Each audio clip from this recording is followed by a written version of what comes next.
Hi, good afternoon, everybody.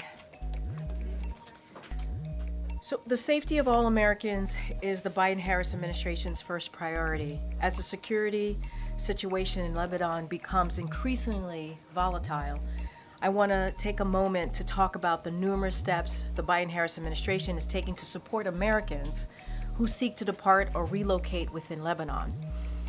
We are working around the clock to help Americans in Lebanon by providing as many options as possible to depart and offering loans to U.S. citizens who need assistance.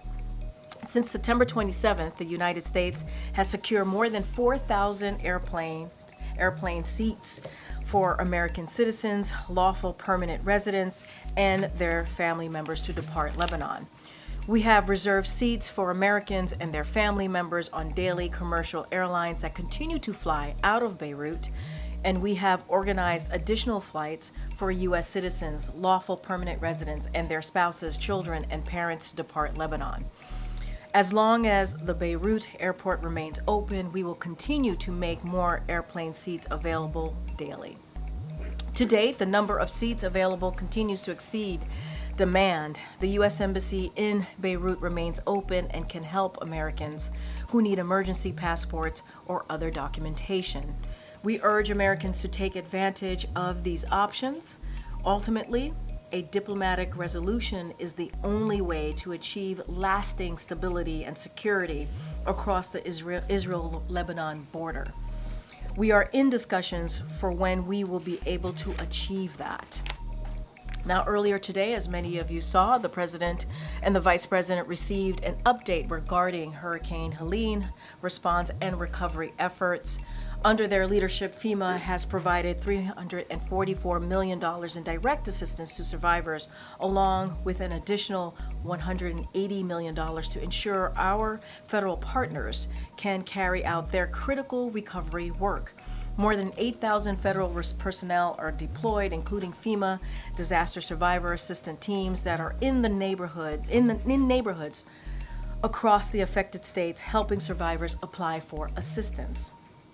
These personnel across the Southeast, including Florida, will both continue Hurricane Helene recovery efforts and respond to the impacts of Hurricane Milton. As the President has said, we will be there for the communities devastated by the storm for as long as it takes. The President and the Vice President received a briefing on the administration's life-saving preparations ahead of Hurricane Milton. The President continues to mobilize a whole of government effort to prepare for Hurricane Milton. Earlier this week, the President quickly approved the state of Florida's and the Seminole tribe of Florida's request for an emergency declaration pre-Milton landfall. He directed his team to keep working to increase the size and presence of our efforts as we prepare for Milton's landfall.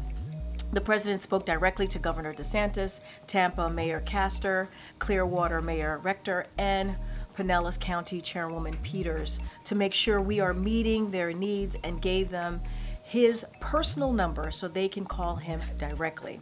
At the President's direction, the administration has been in touch with more than 60 local officials in cities and counties along the likely path of impact to ensure needs are met in advance of the storm. The President gathered his cabinet representing 16 agencies and departments to ensure every corner of the U.S. government is assisting with Helene recovery and preparations for Milton.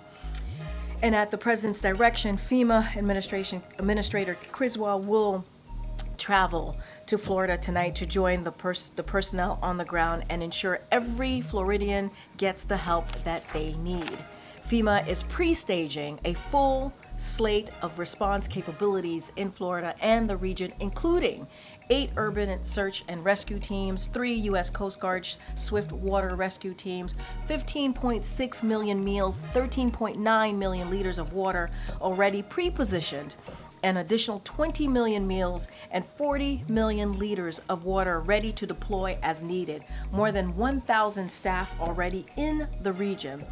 And as the President and the Vice President have said, any attempts to price gouge Americans, whether at the gas pumps, airport, or hotel counter during this storm, are unacceptable. The Justice Department, FTC, and Consumer Financial Protection Bureau put out a statement warning consumers about those looking to take advantage of natural disasters. The administration will also continue to work out and call out misinformation and conspiracy theories around the storm and federal and state responses. This is wrong, dangerous, and it must stop immediately. You heard the president speak to this just moments ago.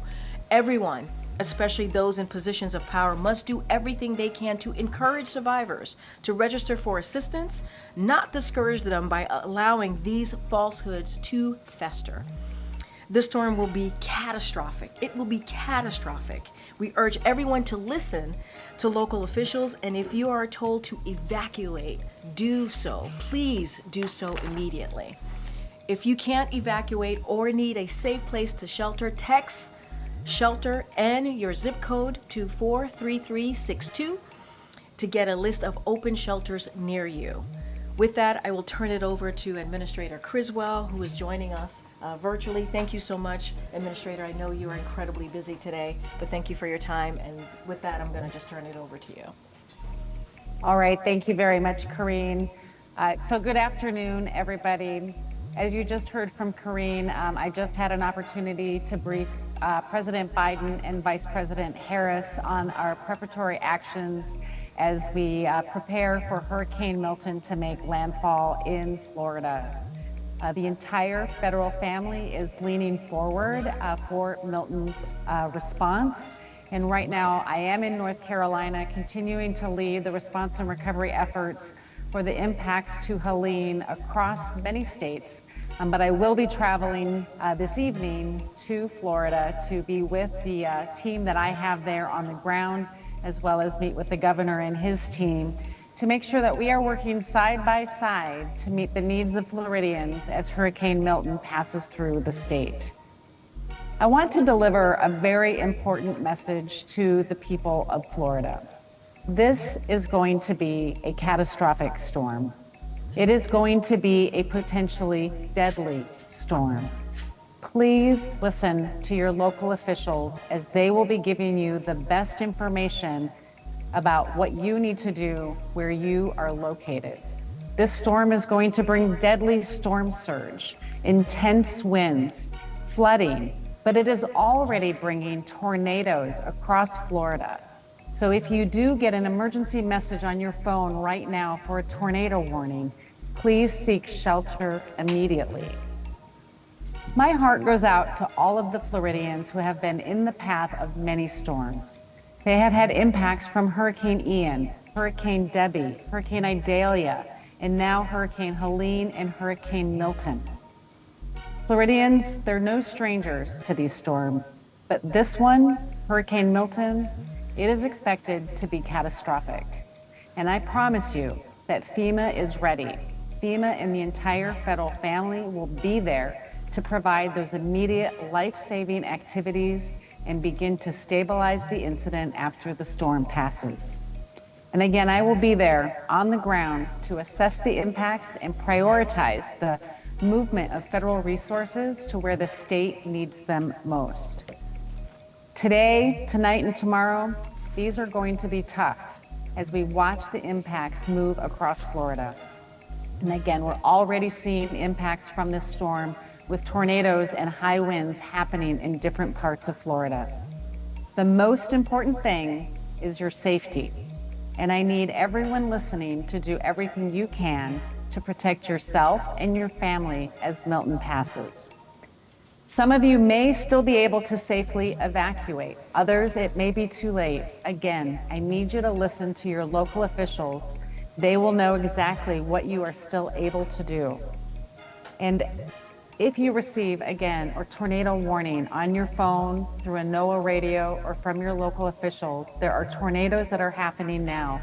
You need to seek shelter immediately.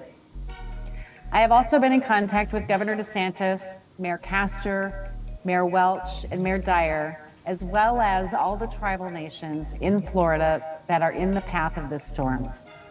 The President's swift approval of the pre-landfall emergency declaration for Florida, as well as the Seminole Tribe of Florida, allows us to be able to employ the resources that we have staged to immediately begin to save lives and support the response activities. In addition to the thousands of people that I already have on the ground in Florida for Hurricane Helene, as well as the previous storms from previous years, at the President's direction, I sent an additional 1,200 search and rescue personnel, 6 incident management assistance teams, multiple power assessment teams, and dozens of medical facility assessment personnel into the area pre-landfall. We've also staged over 500 ambulances, and the search and rescue teams include high water vehicles and air assets as well as boats to support those life-saving activities in the first hours after the storm passes.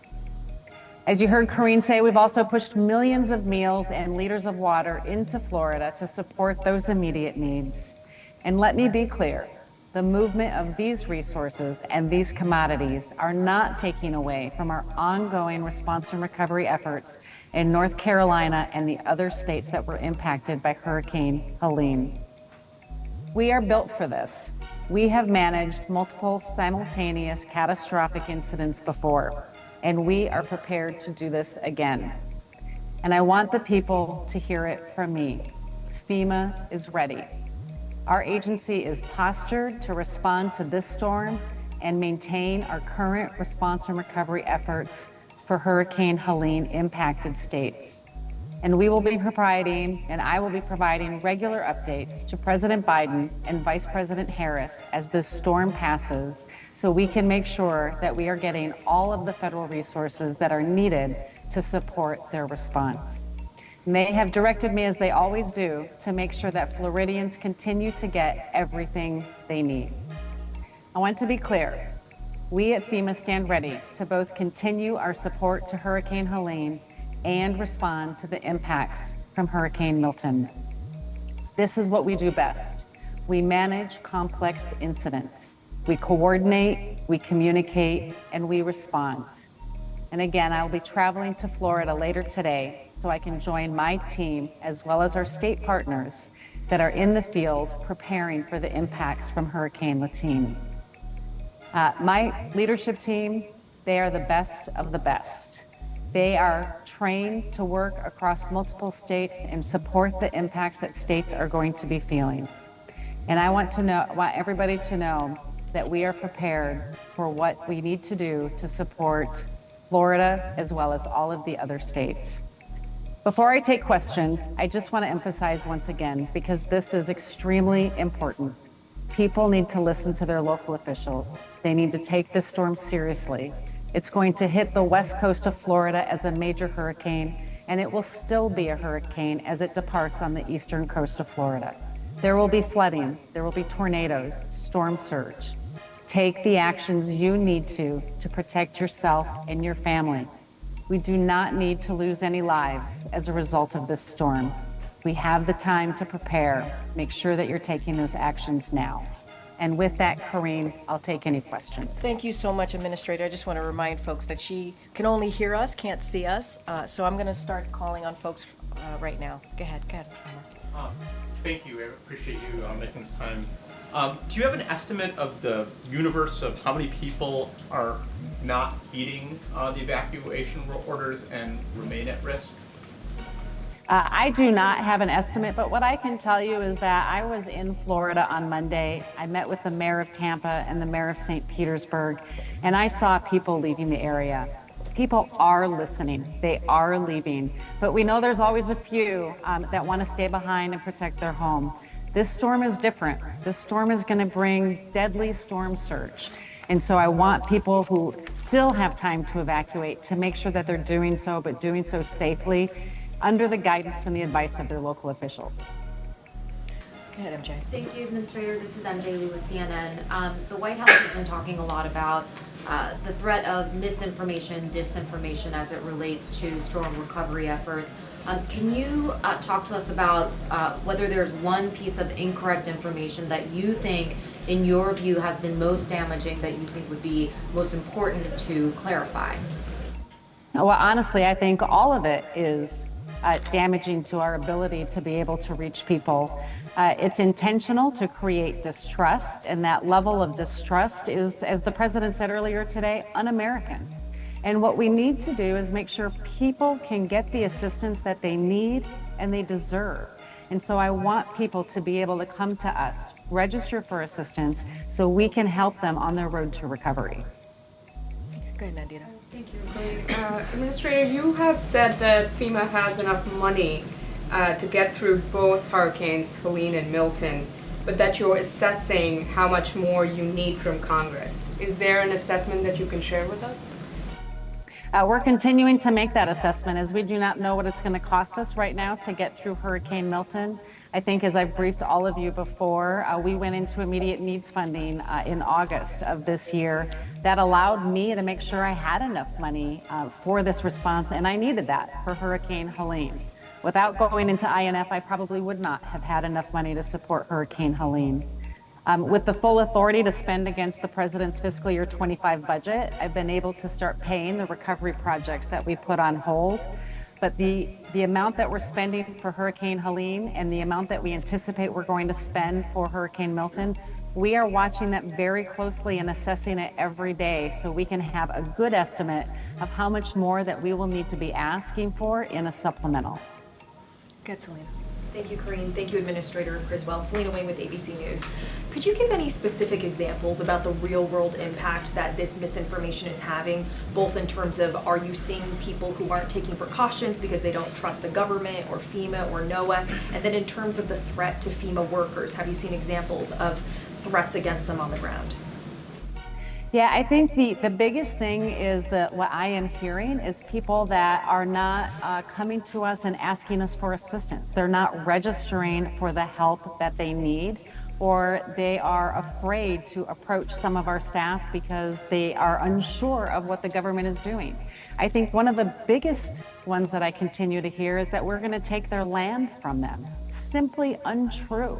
When you register for assistance, we give you an initial amount of money, $750, to help support those immediate needs. And there were rumors out there that if you received this money and you didn't pay it back, that we would take your home. Simply untrue. This is a series of assistance that we give over time, those immediate needs. We've already given out over $60 million in North Carolina alone for people's property losses, as well as this immediate assistance. We will continue to give that money out. And as it relates to my staff, I mean, it's just demoralizing. I think that they take it personally. They have left their families and their homes to come here and support people in need, but they're focused. They continue to stay focused on why they're here. They know their purpose, and that is to help people, and we'll continue to do that. Okay. Go ahead, Gabe. Thank you, Administrator. You said before that you have dealt with misinformation in the past. Why do you think that misinformation is so rampant this time around? Is it because of the election? Is it because of certain politicians? Is it because of tech platforms? Or is it because of potentially a foreign actor? Yeah, I mean, I have definitely seen misinformation before. We have had misinformation for a long time, but we have seen it increase recently. We saw a significant increase in the response in Maui, and even more, the greatest amount that I've seen in this response to Hurricane Helene. I don't want to speculate as to why we're seeing this increase. It's just damaging, and it just makes it harder for us to do our job, and it's a distraction for the people that are out there doing really hard work to help the people get the assistance that they need and deserve. Ken? Could you just describe the storm is going to be making landfall late at night on the West Coast. To what extent does that add to the complications or the dangers for residents? And just how unique is it, the fact that it will be a hurricane when it hits the West Coast, but also a hurricane when it exits the East Coast of Florida? I think anytime we see a storm hit during the evening, it just complicates things, right? Because we know that we will have power outages as a result of this. It will be dark. People will have to try to protect themselves without the same level of light that they're used to. It just creates a whole other level of complication. But as we heard from Director Brennan earlier today, It is very rare for a storm to be a hurricane when it makes landfall and as it exits the state. It's going to move quickly, according to him, through the state, but that means it's going to create these catastrophic impacts across the state. We're going to see the most significant with storm surge on the West Coast, but we know from Hurricane Ian how much inland flooding and flash flooding that happened on the East Coast in the Orlando area. And so we're concerned about that, and that's why I talked to the mayor of Orlando earlier today to make sure he knew that even though the West Coast is getting a lot of focus on this, that the East Coast is going to have significant threats as well. And that's why I've also got incident management teams right there in the Orlando area to help work side by side with the local officials so we can get those resources in as quickly as possible when this storm is making landfall and moving across the state. And I know, Administrator, you have to head out. Akela, you have the last question. Okay. Hi, Administrator. I'm just wondering if the administration is confident that the election will still be able to be conducted by November, that power outages, that roads will be safe to drive on so voters can cast their ballot. So, the election piece is with the states, and we have resources that we can help them with to ensure we meet whatever needs that they have, and we'll continue to work with them if they have any specific requirements. Thank you so much, Administrator. Safe travels. I know Thanks, you've been in Corinne. North Carolina for some time helping on the ground there. We really appreciate everything that you're doing, and safe travels to Florida tonight. Thanks, Thank Corinne. you. Thanks, everybody. Okay, Amr? Great. On the Netanyahu call earlier today, was the president told by Prime Minister Netanyahu how he intends to respond to Iran after the October 1 attack? And then secondly, the Prime Minister's office and President Trump have confirmed they spoke last week. Was the White House informed of that call ahead of time, and do you know the contents of that call? And just generally, are you comfortable with that type of conversation happening? So look, a couple of things. You just asked me a slew of things there. I do want to say, I know there's the rabbi call that the president's going to be doing momentarily. We'll let you know when that happens. I think we're running a little bit behind, and I know that there's going to be an opportunity for all of you all to tune in. Let me just give you a couple of just top lines on the call. It lasted about 30 minutes. It was 30 minutes long. It was direct. It was productive, obviously the call that the president had with the Prime Minister of Israel. They discussed a range of issues, and we are going to have a readout shortly that you all will have to get a better sense of what was discussed on the call, so I'm not going to get ahead of that. I know the team is working through that at this time. So as you all know, the U.S. and the Israeli government have had discussion since last week. Certainly since after the Iran attack. And so those discussions continued with the president and the prime minister. Certainly not going to get into those discussions. There's going to be a readout. Don't have anything else beyond that to share, but I can say that they did have a discussion about that. And it is a continued discussion. It started off with obviously staff level discussion last week, and obviously the two leaders had an opportunity to talk directly. Like I said, it was productive, it was direct, it lasted about 30 minutes. And this is on top of more than a dozen calls that the president and the prime minister have had since October 7th of last year. As it relates to one of your questions there about the book. Look, as you know, there are... About the Trump conversation last week. Oh, Did I ask about the book as well? But we can come back to the book. We can come back. There's plenty of questions. I'd like to answer that as well. But particularly about Trump's conversation, I think that's more pertinent to today's We'll call. say more about the Trump conversation. So Trump spoke with Netanyahu last week. I see what you're saying. Okay. Yeah. Okay.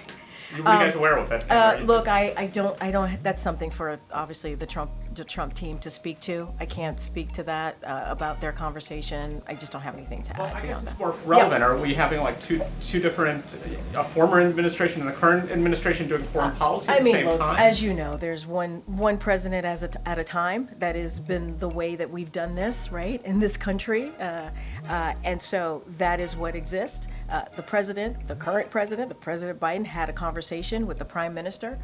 They've had, as I mentioned, more than than a dozen conversations since the past year, since October 7th of 2023. And I think what you have seen from this administration is the continued support for Israel's security. You saw that over the past couple of days, obviously since the past couple of weeks, when Iran attacked Israel, the president directed his military to protect Israel. He was very proud to be able to do that, and that support continues. They had as I said, a direct, a productive conversation, as they've had for many times. This is, when you think about the president and the prime minister, they've known each other for decades. And so that's what I can speak to. I'm not going to get into the former president and his conversation with world leaders. If I can just ask one about the book. Yep. Russia said today that the COVID testing material that was given to Putin by Trump was nothing abnormal. Back then, there was a lot of trading going on of material.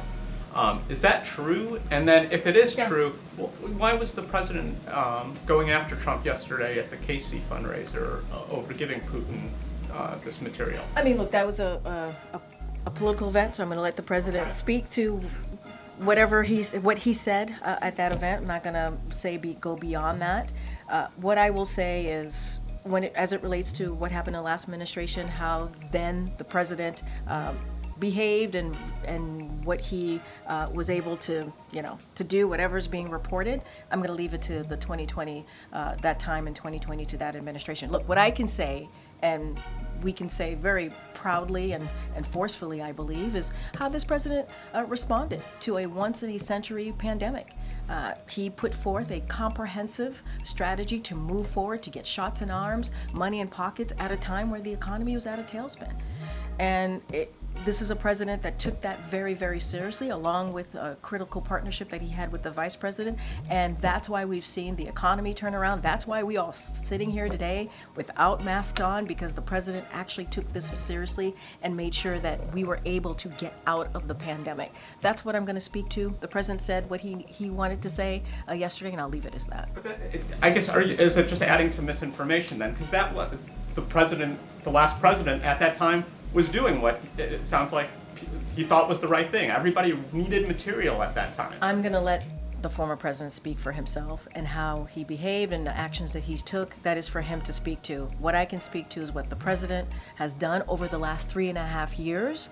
And look, when we came into this administration, we did not have a comprehensive strategy to deal with COVID. That did not happen. I mean, you had a former president who was telling people to inject bleach. And you have this president and this vice president who took it very seriously and put forth a comprehensive strategy to deal with a once-in-a-century pandemic. And the economy is now, just looking at the data, the economy has turned around. We're leading with the economy worldly, globally, and we are in a different place. And that is because of the leadership of this president. We all saw, some of you were in this room when the former president would come to the podium to talk about the pandemic and the lies that was spewing and what was happening. And this president took it seriously. That's what I can say. Go ahead, Gabe. Thanks, Doreen. Regarding the Woodward book and Prime Minister Netanyahu, you said that you have referenced the dozen calls the president has had with the Prime Minister since the start of the war. As it was brought up last time, he hadn't had one before August 21st. In the book, Woodward reports that the president used an expletive when referring to Netanyahu and calling him a bad guy and other disparaging remarks. What's the White House response to that? So I'll say first that, look, there's going to be many books that are written about this administration, and many administration, it's a typical thing to occur. Nothing atypical about that. I'm not going to weigh in on particulars in each one of those books. What I can say to that question that you asked me, I cannot confirm. That is not something that I can confirm from here. But does it speak to the relationship of President Biden and And this is what I've said moments ago, Gabe, which is this president and the prime minister have known each other for decades, and their conversations, their relationship have always been honest and direct. And this 30-minute conversation that they had today was also direct and very productive. And you have heard the president say he doesn't agree with everything, and they have disagreements. But because they have had this decades-long relationship, they're able to be honest with each other. I think what matters here is that this administration, this president's commitment to Israel's security is ironclad, and that will continue to be the case. Quickly on another topic, on the reporting in that book that the former President Trump spoke with Vladimir Putin at least 7 times since leaving office. Is that appropriate? So look, we're not aware of those calls. I certainly can't confirm any of those calls from here. But if it is indeed true, are we concerned? Do we have serious concerns? Yes. If it is true. Again, I cannot confirm any of those calls. Let's not forget, it is concerning, especially when we know the former president was lobbying against more aid for Ukraine to defend themselves against Russia's aggression. So if true, it is concerning, but again, I want to be really clear, I cannot confirm any of these calls. But how is it possible that the intelligence community wouldn't know that a former president spoke with Putin? I hear you, I just cannot confirm those calls happened. Has not been briefed on this? I cannot confirm any of these calls were true. Okay. Ms. Green, given that the president canceled his foreign trip, he would have left, I think, tomorrow morning for Germany and Angola. Can you give us just a sense of what the next few days will look like as he is monitoring Milton? Yeah. Will he be here the whole time probably? Is it possible he'll go to Delaware over the weekend? Are you guys talking about a possible trip to Florida at some point already? So as you saw this morning, the president's going to continue to get hurricane briefings, not just on Milton and how we're preparing and what's happening. Obviously, we're all certainly very much focused. He's going to be laser focused on that, as well as the vice president. And so he'll continue to be updated, continue to get those briefings. I don't have any travel to read out to you at this time, whether it is to the impacted areas or outside of that. What I can say is the president is going to continue to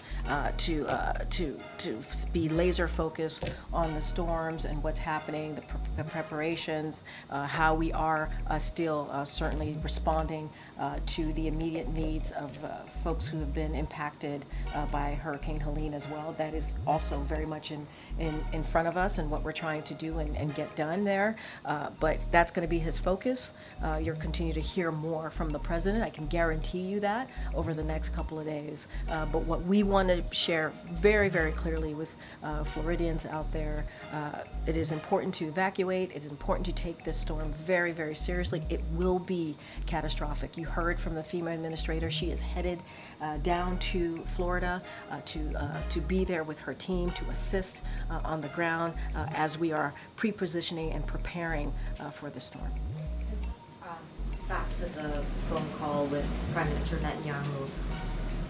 Did the president at any point in this phone call, he said that it was constructive, urge the prime minister to not take certain actions as they relate to either the situation in Lebanon or potential retaliatory strikes against Iran? So look, I'm going to say what I said moments ago.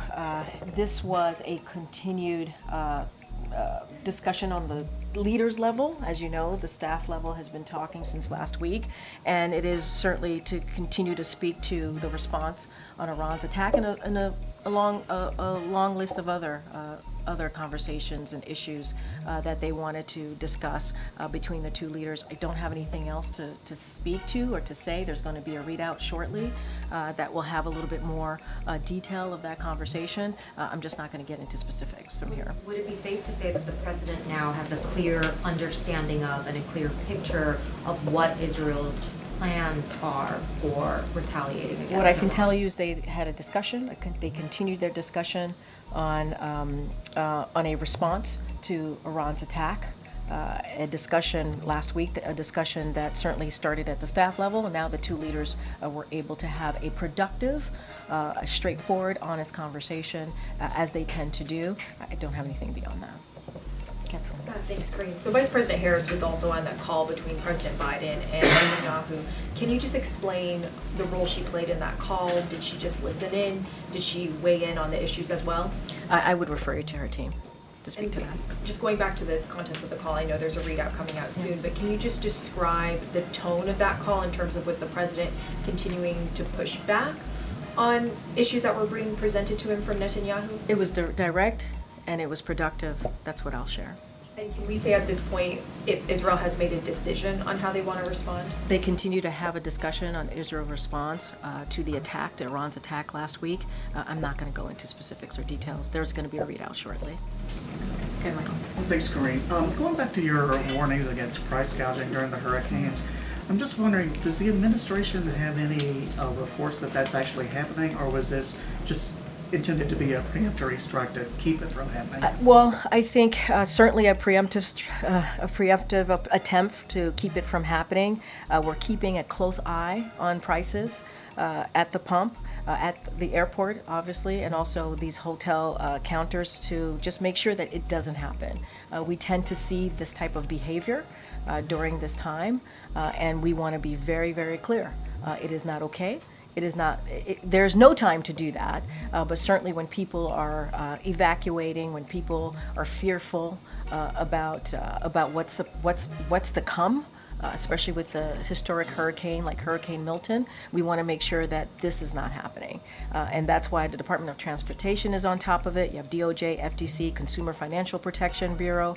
And so they're going to certainly take actions here and to protect consumers. And that is what we want to make sure that we're doing. We're protecting consumers, we're protecting Americans. And so that's our focus.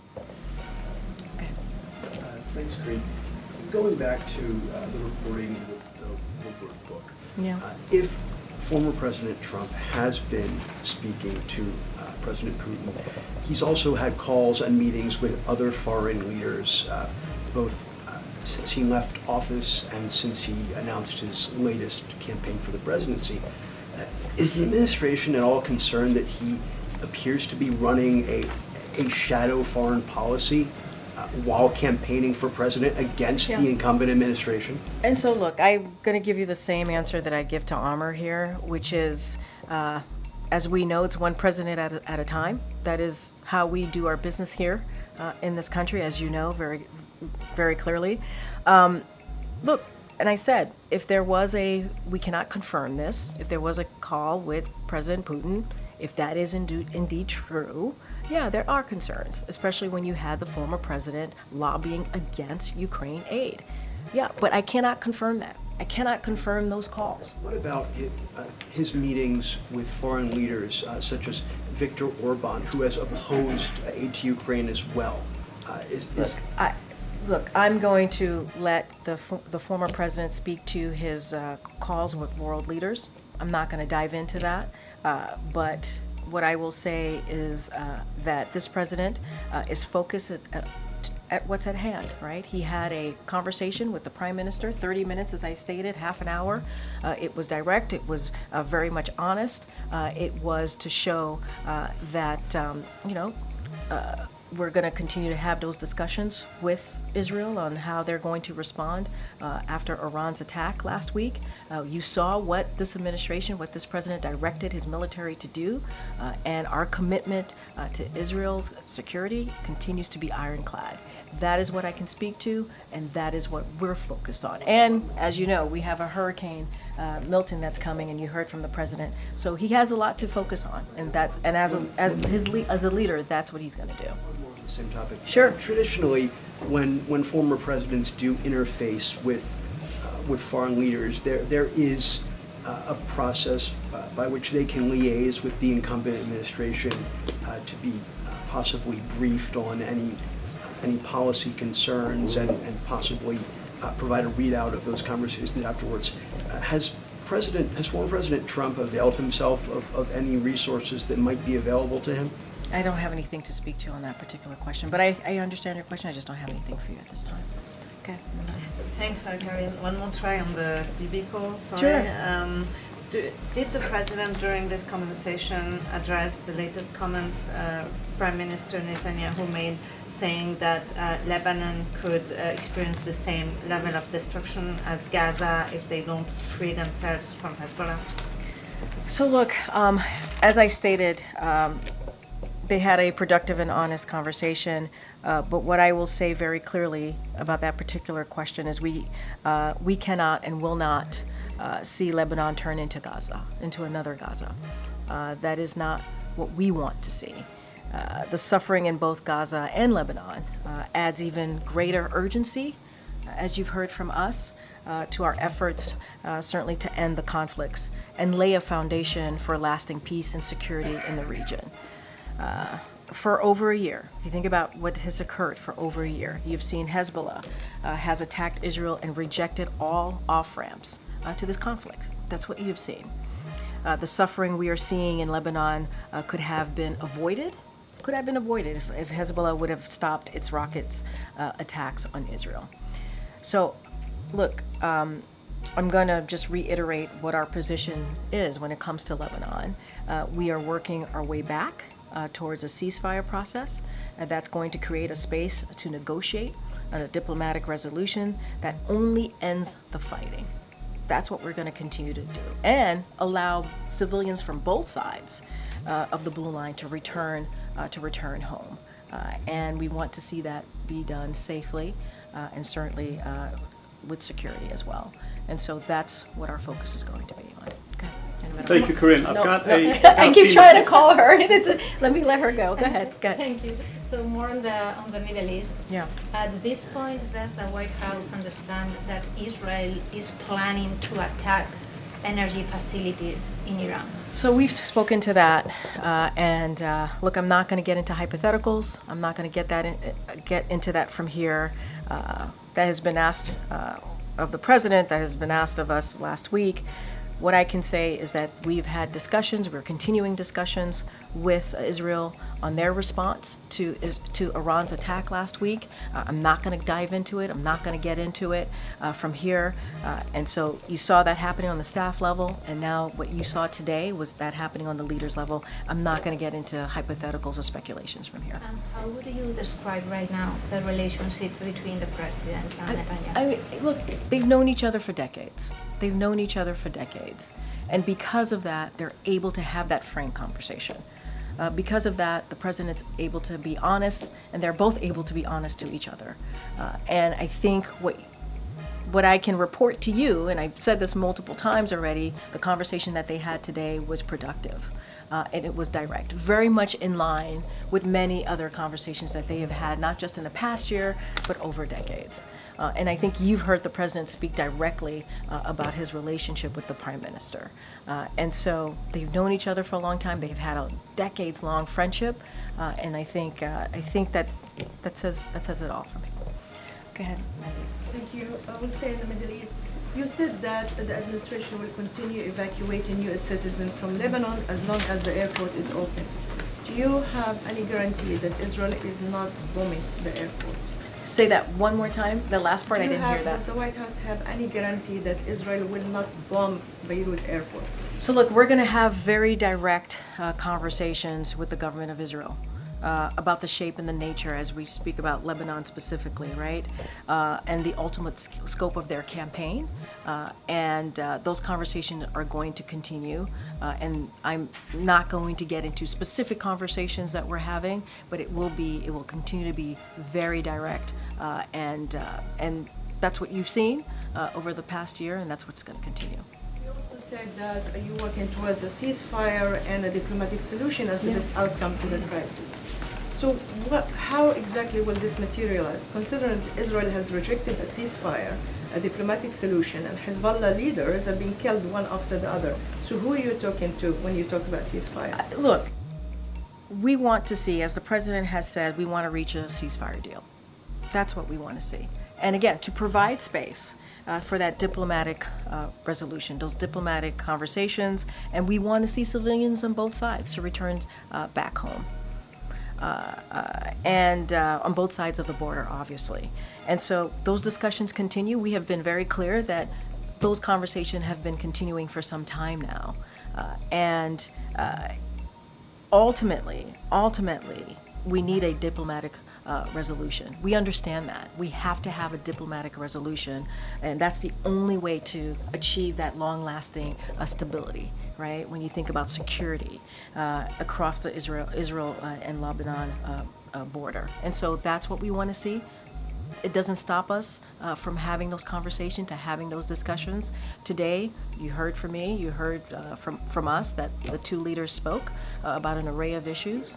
They continued that discussion about how Israel's going to respond to Iran's attack from last week, and a bunch of other things that are incredibly important to both leaders. We'll have a readout shortly that we'll share a little bit more. Discussion. In 2 weeks, there is already 8 hospitals in Lebanon are out of service. There is thousands of people being killed. There is 1 million forced to flee their homes, and the Israelis has called in for more troops. So how can this not be a scenario in Gaza that we have seen it unfolding? And second isn't that a mission creep? How do you agree with the Israelis on the outcome of the war if Netanyahu said we're going to continue regardless of what the White House more or less is saying, as long as we are not achieving our aims in the Look, I'm going to say what I said moments ago. We do not want to see what happened in Gaza happen in Lebanon. That's what I said, and that is something that we do not want to see. And as we've said, Israel does have the right to defend itself, to go after their security threats that they see. But one civilian casualty is too many, and we've been very clear about that. Israel must take every feasible precaution to prevent civilian harm. And those are the discussions that we're going to continue to have. Look, you heard from us, we announced some humanitarian assistance for Lebanon, for the challenges that they're dealing with. $157 million, we announced that last week to deal with those humanitarian challenges. And so we're aware of what's going on, and we've been very clear. We've been very clear on this. Okay, Jared. Just two kind of clarifying questions, at least clarifying for me. They may be clear for others. But have you, in the talks that the president has had with the Israeli prime minister, sort of beyond just kind of the details or the readout, is there now an expectation that Israel would inform the administration in advance of action it's planning to take against Iran? What I can tell you that the discussions continue on how Israel's going to respond to that attack, to the attack from Iran last week. Those discussions continue. I'm not going to get into details from here. And then just quickly on the Lebanon, you talked about kind of the efforts being made to help Americans get out. Yeah, Americans so far, who are in Lebanon. Are those all commercial flights at this point, or are you talking about like some military charters or diplomatic charters as well? Yeah, so what I spoke to was commercial flights, and what we're trying to do, get some seats on, certainly on these flights. I would refer you to the State Department. They did a very good laydown of this as well, and they're certainly helping to lead that effort, so I would refer you to the State Department on any specifics. Go ahead, Phil. Thank you, Corinne. You're pretty consistent. You don't often speculate about hypotheticals, but today on more than one occasion, you've said that if it's true that former President Trump spoke with Vladimir Putin, then that's concerning. Yeah. I'm wondering, why is this administration willing to speculate about that in particular? I said if it's true. Speculation. It's speculation, but if it's true, because I knew, right? We all knew that you all will have questions about for us about the national security concerns, about our thoughts about this, and so if it is indeed true, right? We're talking about President Putin here. We see what's happening in Ukraine, Russia's aggression in Ukraine. That's about democracy. That's about Ukrainians fighting for their freedom. And we've heard the former president say and lobby against the funding for Ukraine. So yeah, if it is true, it is indeed concerning, because we're talking about our national security here. So we want it to be very, very clear. And so I'll leave it there. And then a second question. Sure. Does President Biden regret making Merrick Garland his Attorney General, as Mr. Woodward has reported? Look, the reason I'm able to speculate, because that's a national security concern, I wanted to be very clear about that.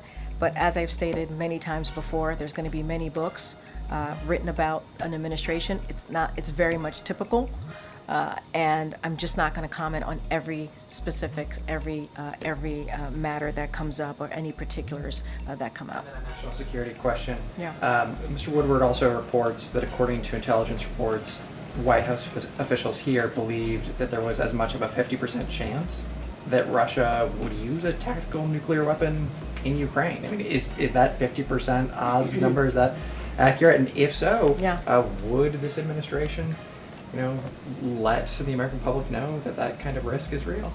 Again, I'm not going to speak to everything that is in a book, every particular. There's going to be many books written, and we understand that. It's not atypical, but I won't respond to every piece in the book. All right, guys, got to go. Thank you so much. We'll see you tomorrow.